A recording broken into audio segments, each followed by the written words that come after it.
क्या यहाँ आईफोन मुफ्त मिल रहे हैं? जी नहीं।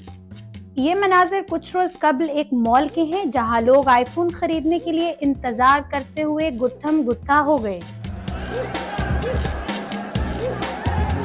कोई ऐसा सोच सकता है कि इंसान अपने कमाए हुए हजारों डॉलर और लाखों रुपए को खर्च करने के लिए घंटों कतारों में खड़ा रहे?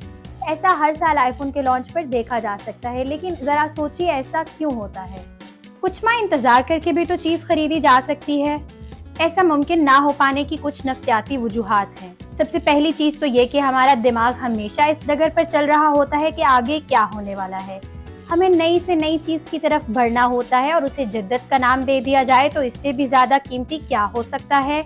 अब फोन बनाने वाली कंपनियां भी छोटी छोटी चीजों को नया फीचर बनाकर लोगों को अपनी जानिब माइल करने की भरपूर कोशिश करती हैं, जैसा कि फोन के मटेरियल को एल्यूमिनियम से टाइटेनियम में तब्दील कर देना और फोन के चार्जिंग पोर्ट को सी टाइप में कन्वर्ट कर देना।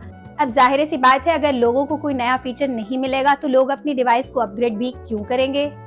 हमारा फोन हर वक्त हमारे साथ होता है, ये एक स्टेटस सिंबल भी बन चुका है। जैसा कि हमारा फोन हमारी शख्सियत की पहचान हो, इसलिए अपग्रेड करना तो जरूरी है भाई। हम अपने मेहनत से कमाए हुए पैसे खर्च करने को घंटों कतारों में इंतजार भी करेंगे। अब एक और दिलचस्प चीज, जब आईफोन लॉन्च होता है तो ऑनलाइन ऑर्डर्स वसूल किए जाते हैं और फोन आप तक पहुंचने में कई हफ्ते और कई बार महीने भी लग जाते हैं। अक्सर तो वेबसाइट पर फोन भी आउट ऑफ स्टॉक हो जाते हैं। अब आईफोन के फैंस तो ना रह पाएंगे, तो बस चलिए आईफोन के स्टोर के बाहर जाकर ही लाइन में लग जाते हैं।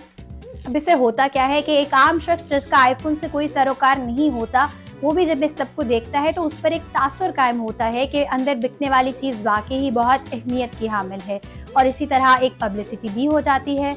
इस हवाले से मज़ीद वीडियोस देखने के लिए विजिट कीजिए हमारी वेबसाइट urdunews.com।